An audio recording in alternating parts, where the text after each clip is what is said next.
Happy New Year! Welcome to the January 2023 monthly market update. My name is Ryan Flanders, and I'm the Flanders Group's Chief Investment Officer.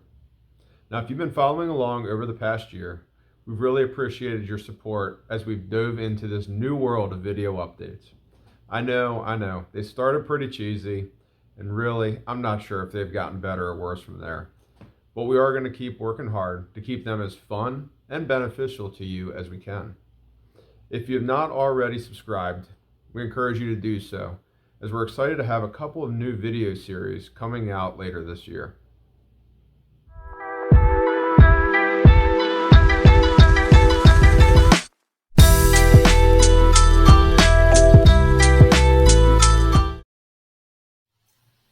Let's take a look at how the markets fared during the month of December. Ooh, yeesh, not good. After a couple of months of solid recovery, we gave back a good chunk of those gains to close out a pretty tough year. The US indices were all over the place last year, and we started to see some real separation between the Dow Jones, which is a little more value-oriented, and the NASDAQ, which is much more growth-oriented. The S&P 500 is a blend of the two styles, and you can see performance-wise, it fell in between the two contrasting styles. Taking a look around the rest of the world, both developed and emerging economies performed about the same as the US. Developed markets were down about 15% last year, and emerging markets did slightly worse, down about 20%. Bonds had a very rough year as well, declining over 10%. Let's take a few to talk about this drop. So, we've been trained to believe that stocks and bonds move in opposite directions, and that when stocks do bad, bonds are going to do okay. So why was that not the case this year? Well, the kryptonite to most bonds are rising interest rates, which we had in 2022. Typically, as rates go up, bond prices go down. In the finance world, this is a relationship known as duration. While it may seem confusing at first, let's look at a very basic example. So let's say I have a choice between buying two different bonds from Not a Real Company Incorporated. One of their bonds will pay me $200 per year, and the other will pay $500 a year. So which bond will I pay more for? Well, as you can guess, most people are willing to pay more for the bond that pays more. Both still have value, but one has a higher value to you as an investor. And this is the relationship that we saw play out during 2022, as interest rates rose throughout the year. We plan to dive deeper into this relationship in a future video, so stay tuned.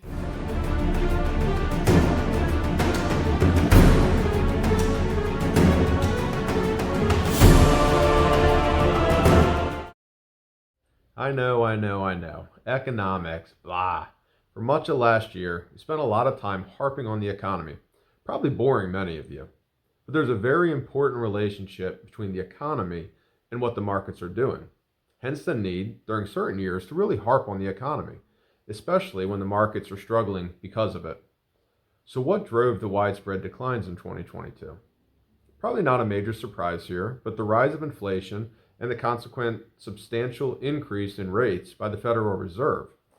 Inflation at 40-year highs and the Fed raising rates at the fastest pace we've ever seen doubled the benchmark yield of the 10-year U.S. Treasury from 1.6 to 3.8. As we mentioned before, higher rates typically mean lower bond and stock prices, and that's just what we saw.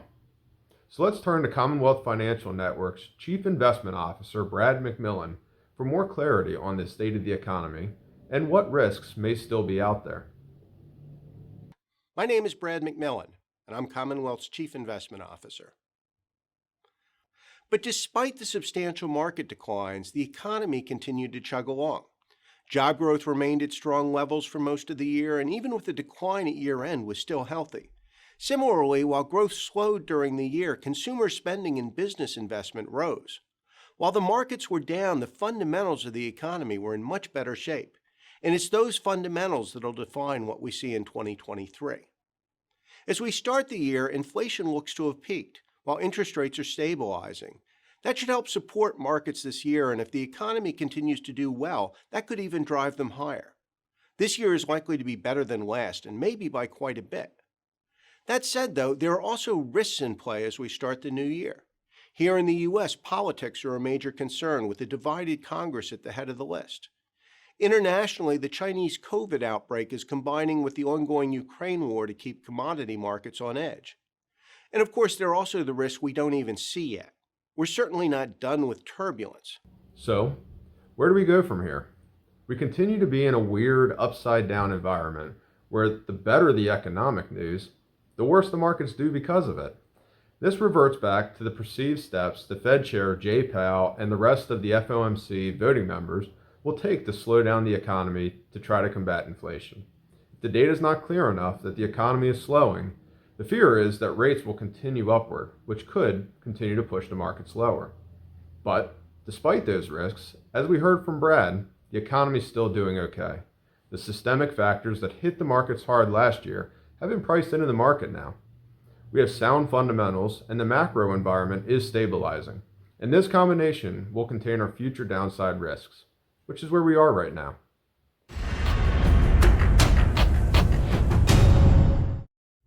The downside risks are real, but we are increasingly moving past many of them into more positive territory. Market turbulence is uncomfortable, but it's also normal. As investors, we need to keep our eyes on long-term goals and not these short-term gyrations. Despite the concerns that trickled over from 2022, this coming year does look positive. That's it for this update. We'd love to add a future segment where we can answer some of your questions, no matter how big or small that they may be. I encourage you to send them to ryan@flanderscpa.com so they can be added into a future update. Thanks for watching. Join me in February for the next one.